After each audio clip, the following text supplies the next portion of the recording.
नमस्कार, मैं सरोज किरकिट्टा।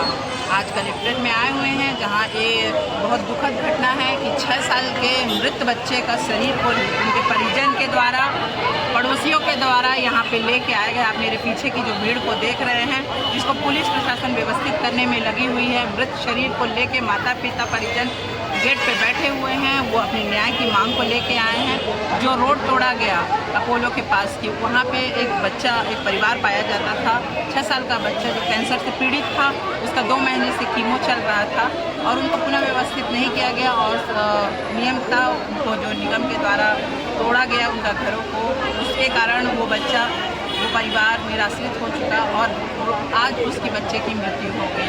कहीं न कहीं इसमें परिवारजन अपने न्याय को चाहते हुए यहाँ कलेक्ट्रेट में मृतक बच्चे को लेके आए हैं। आप देखिए, देख सकते हैं कितनी भीड़ लगी हुई है, जिसको व्यवस्थित करने में पुलिस प्रशासन जुड़ी हुई है। अब आगे देखते हैं कि क्या व्यवस्था किया जाता है इनके लिए।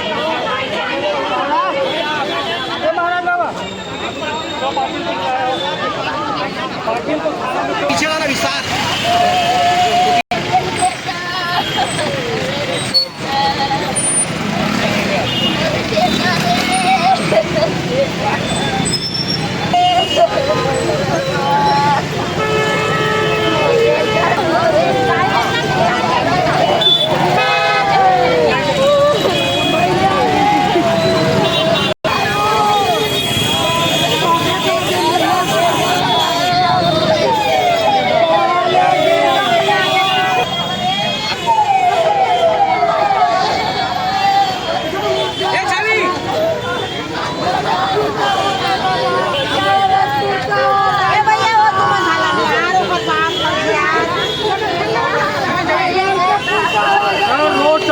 के नाम पर प्रशासन द्वारा इस परिवार में अत्याचार किया गया, चिन्हांकित किया गया था। उसके बाद 200 फीट रोड काटा गया।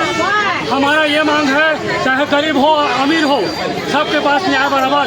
अगर अधिकारी का अगर बच्चा बीमार हो, उसको समय दिया जाएगा कि नहीं दिया जाएगा। हम लोग हाई कोर्ट को एक्शन करेंगे।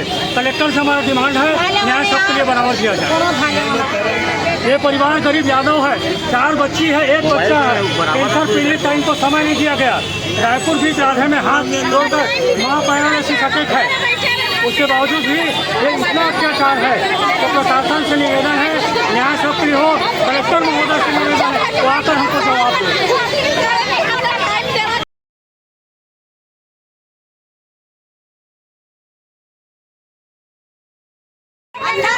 हल्ला नहीं करो, सुनो, शांत रहा। पुलिस के साथ में मैंने हवाई आओ। अपना परिचय बताएंगे दादा? मेरा नाम विजय पांडे है, मैं आचार्य हूँ। जो पीड़ित परिवार है उनका मेरा घरेलू संबंध है, वो उनके आचार्य हैं। और ये रोड चौड़ीकरण के नाम पर ये नगर प्रशासन द्वारा बहुत ही अत्याचार किया गया है। इनके घर को तोड़ने के लिए चिन्हांकित जहाँ पर किया गया था, उससे 200 फीट और अंदर, मतलब इनके पूरा घर को तोड़ दिया था चिन्हांकित के। और बाद अब ये पीड़ित परिवार का बच्चा कैंसर से पीड़ित था, डॉक्टर जवाब के लिए इलाज चल रहा था। अब ये निवेदन करता रहा, सर मैं आ रहा हूँ सर, रुक जाइए, लेकिन इनको समय नहीं दिया गया और उनके घर को ध्वस्त कर दिया गया। अब ये पीड़ित परिवार जो है, न तो अपने घर को संभाल पाया, न तो बच्चा को संभाल पाया। तो प्रशासन से, विधायक से, मुख्यमंत्री से निवेदन है कि गरीब हो चाहे अमीर हो, सबको न्याय बराबर होना चाहिए। अगर एक तो घर पूरा टूट गया तो जितने भी आ रहे हैं उसका घर रेखांकित और चिन्हांकित न किया जाए, उनके घर को पूरा तोड़ा जाए। पुनः व्यवस्थित इनको नहीं किया गया। पुनः व्यवस्था की व्यवस्था नहीं है। और वहाँ पर दिया गया है जहाँ ना पानी की व्यवस्था है, ना वहाँ लाइट है, ना वहाँ एक जानवर रहने को भी तैयार नहीं है। वहाँ पर दिया गया तो डेड बॉडी को लेकर के वो जाए तो जाए वहाँ परिवार। अच्छा, अभी आप शासन प्रशासन से क्या चाह रहे हैं? शासन प्रशासन से ये चाह रहे हैं उनको पुनः जमीन दे करके उनके लिए पुनः व्यवस्था करने की निवेदन है। और कारण है कि आप कलेक्टर कार्यालय के घेराव करने को देखिए, मानसी गेस्ट हाउस से लेकर रफ्तार चौक तक भैया थोड़ा मोबाइल को पीछे कर लीजिए भैया, चौड़ीकरण हो रहा है। उसमें किसी को कोई परेशानी नहीं था। लोग स्वतः अपना मकान दुकान तोड़ रहे हैं। उसके बावजूद 70 फीट के बावजूद 200 फीट अंदर जाके किसी गरीब परिवार का मकान तोड़ना, ये क्या उचित है? हाई कोर्ट का हवाला देते हुए पीड़ित बच्चा जो 5 साल का था वो कैंसर से ग्रसित था। उनके परिवार बाहर थे, उनकी दादी थी जो लगभग ग्रसित थी। पीड़ित परिवार के द्वारा टेलीफोनिक बात हो रहा था कि सर अपने हद में 70 फीट में जितना मकान आ रहा है तोड़ लिया जाए, अगर मेरा मकान तोड़ भी रहे हो तो मुझे 2 दिन 4 दिन का मौका दिया जाए, मैं बाहर हूँ, मैं आ जाऊँ।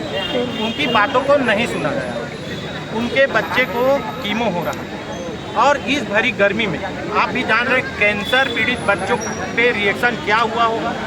जो मकान दिया गया वो मकान किस हालत में है आप जाके देखिए, जानवर भी नहीं रहेगा। अभी क्या आश्वासन मिला? कलेक्टर साहब ने आश्वासन दिए हैं कि 70 फीट के बाद उसके बाद किसी गरीब का दोबारा ऐसा घटना नहीं होगा, स्वतः संज्ञान लेंगे।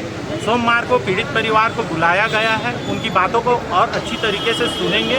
उनके साथ क्या न्याय हो सकता है कलेक्टर साहब देखेंगे और मुझे विश्वास है कलेक्टर साहब न्याय करेंगे। आप पार्षद हैं, क्या वो नियम को आपने देखा है कि 70 फीट और 250 फीट?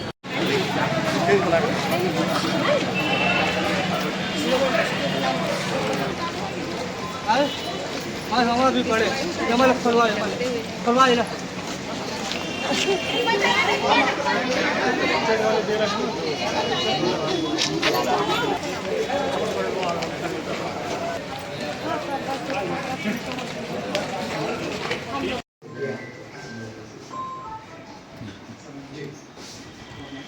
सर ये लिंगाडी के लोग आए हुए थे, क्या कुछ मांग है सर उनकी? अभी मुलाकात भी आपसे क्या कुछ पसंद होती है? लिंगाडी में चूँकि अपोलो हॉस्पिटल है, वहाँ पे रोड काफ़ी सक्रिय हो गई है और उस रोड का आपसी सहमति से 70 फीट वहाँ पे तोड़ने की बात हुई थी और इसमें सब लोग सहमत भी थे।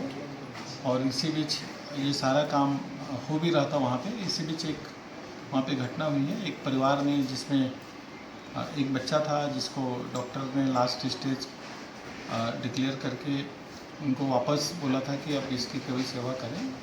उस बच्चे की वहाँ पे डेथ हुई है, तो उसको लेकर के आए थे लोग और सारी चीज़ों पे चर्चा हुई है और हमने इनको अभी समझाइश दी है और चीज़ें अभी नॉर्मल है। उनकी तरफ से कुछ मांग की गई है? अभी तुरंत में इन्होंने तो ऐसा कुछ नहीं बोला, हमने सारी स्थिति उनकी सुनी है और फिर हमने इनको बोला है कि आप लोग अलग से एक बार आइए तो बैठ कर हम लोग बात करें। ये आरोप जो लगा रहे हैं कि बच्चे घर टूटा, बच्चे की मौत हो गई, ये कितना सच है सर? मैंने आपको पहले ही बता दिया कि उसमें चूँकि डॉक्टर ने जवाब दे दिया था, ये फैक्ट है उसमें। एक सर जैसे कि बता रहे हैं परिवार वालों ने 1 दिन की मोहलत भी मांगी थी, अपना कंडीशन भी बताया था उसके ये बाद। सारी चीज़ें मंडे को जो है फिर से परिवार आएंगे तो उनसे बात करके कोई जांच सर लगातार देखा जा रहा है कि नगर निगम अपनी मनमानी के चलते शहर में अतिक्रमण तोड़ने की कार्यवाही कर रहा है। कुछ दिन पहले भी मामला हुआ था और आज ही बच्चे की मौत हुई है, तो क्या कुछ निर्देश नगर निगम के अधिकारियों को आप देंगे? ये नगर निगम से भी इस बारे में हम लोग चर्चा करेंगे। इस पूरे मामले में कोई जांच टीम की एक बार समझ करके कि घटना एक्चुअल में क्या थी वो समझ करके फिर हम लोग बात करेंगे। Thank you thank you sir.